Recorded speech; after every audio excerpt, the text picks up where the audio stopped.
जय श्री कृष्ण। मनुष्य संसार में प्रकृति को ही सत्य मान लेता है, जो कि पूरे ये ब्रह्मांड का रचना प्रकृति से की गई है, यानी माया से की गई है।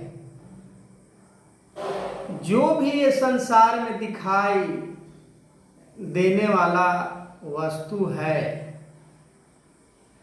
ये कोई भी वास्तविक नहीं है।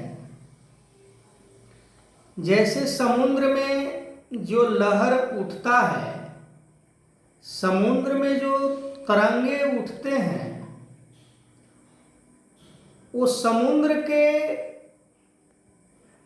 पानी के ही जाति वाले होते हैं। ऐसा नहीं है कि वो समुद्र से लहर उठ रहे हैं तो वो अलग नस्ल, अलग जाति वाले वो हो गए। ठीक उसी प्रकार चाहे संसार में कोई भी प्राणी हो, कोई भी जीव हो, सभी प्रकृति से बनाए गए हैं। इनका कोई वास्तविक स्वरूप नहीं है। ये सदा एक जैसे नहीं रहते। इनके अंदर हर क्षण हर पल बदलाव होता है। इनका जन्म होता है और मृत्यु होता है। ये किसी समय भी एक जैसा नहीं दिखते, पर सत्य परमात्मा में कोई बदलाव नहीं होता। चाहे परमात्मा इस देश में हो या उस देश में हो, या इस राज्य में हो या उस राज्य में हो, इस गांव में हो चाहे उस गांव में हो, परमात्मा के स्वरूप में कोई बदलाव नहीं होता। पर आज इंसान प्राप्त किसे कर रहा है? जो नहीं रहने वाला चीज है, जिसका कोई वजूद नहीं है, जिसका कोई अपना मटेरियल्स नहीं है। यहाँ जो कुछ भी बना हुआ चीज है, ये सभी दूसरे का ही मटेरियल है। आग को अगर माइनस करें तो आग तो अपना है नहीं। पानी को अगर अलग करें तो पानी अपना है नहीं। हवा को अलग करें तो हवा अपना है नहीं। मिट्टी को अलग करें तो मिट्टी अपना है नहीं। यानी छितजल पावक गगन समीरा, पांच तत्व से अधम शरीरा। किसी जीव के अंदर 5 तत्व लगे हैं, किसी के अंदर 4 तत्व लगे हैं, किसी के अंदर 3 तत्व लगे हैं, किसी के अंदर 2 तत्व लगे हैं। पर जो तत्व का जो मटेरियल है वो किसी का अपना नहीं है, वो दूसरे का है। पर हमारा सोच उस तरफ नहीं जाता है कि हमारा कोई वजूद नहीं है, मैं नहीं हूं। पर इंसान अपने आप को अपना शरीर मान लेता है। जब अपना शरीर मान लेता है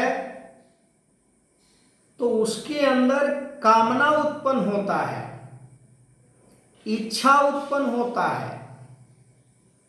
अनेकों प्रकार के सोच, अनेकों प्रकार के, जैसे समुद्र में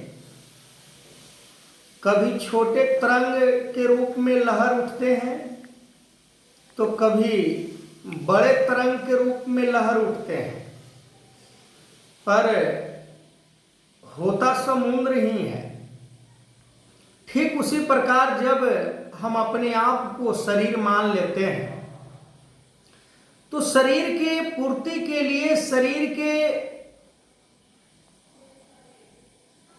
उपयोगी चीज के लिए, फिर हमें यदि न प्राप्त होता है तो हम उस मटेरियल के लिए, उस चीज के लिए, उस वस्तु के लिए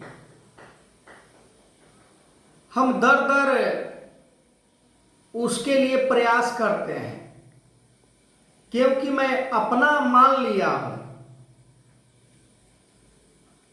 जो कि अपना, इसका कोई मटेरियल है नहीं, जबरदस्ती हम अपने आप को मान लेते हैं कि मैं हूं। जब मैं अपने आप को मान लेता हूं तो उसमें अहंकार भी आ जाता है। जब अहंकार आ जाता है तो जीव पहले से ही बंधन में फंसा होता है, पर एक और अलग से वो गुनाह कर देता है, यानी गलती कर देता है, तो उससे भी अधिक बंधन में बंध कर जीव अपने आप को नष्ट कर देता है, अपने श्रेष्ठ जन्म को बर्बाद कर देता है। आज दुनिया के अंदर देखा जाए तो मानव के अंदर ही कई जातियां डिवाइड की गई है। कोई उच्च जाति के कहलाने वाले, कोई नीच जाति के कहलाने वाले, पर हमारा सोच उस तरफ नहीं जाता है कि हम सभी एक ही समुद्र के लहर रूप में उत्पन्न होते हैं और नष्ट हो जाते हैं।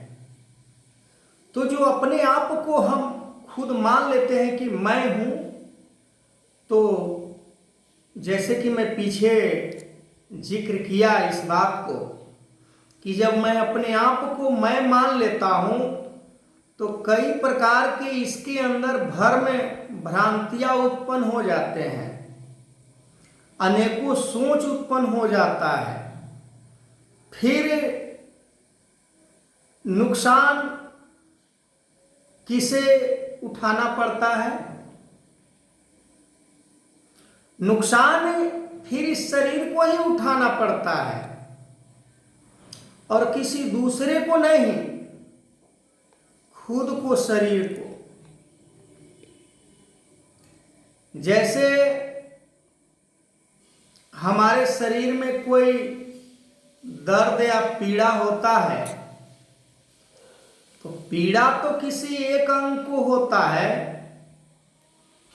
चोट तो किसी एक अंग को लगा होता है, पर पीड़ा पूरे शरीर को झेलना पड़ता है। पूरे इस जो ह्यूमन पुतला है इसको झेलना पड़ता है। तो हमें अपने आप को नाम में परिवर्तित करना है। मेरा मुझ में कुछ नहीं, जो कुछ है सो तेरा, तेरा तुझको सौंपता क्या लागत है मेरा। हमें किसी को दी गई वस्तु को देने में हमें बड़ा संकोच होता है। तो आगे मैं इस वीडियो को कंटिन्यू करूंगा तब तक के लिए जय श्री कृष्ण।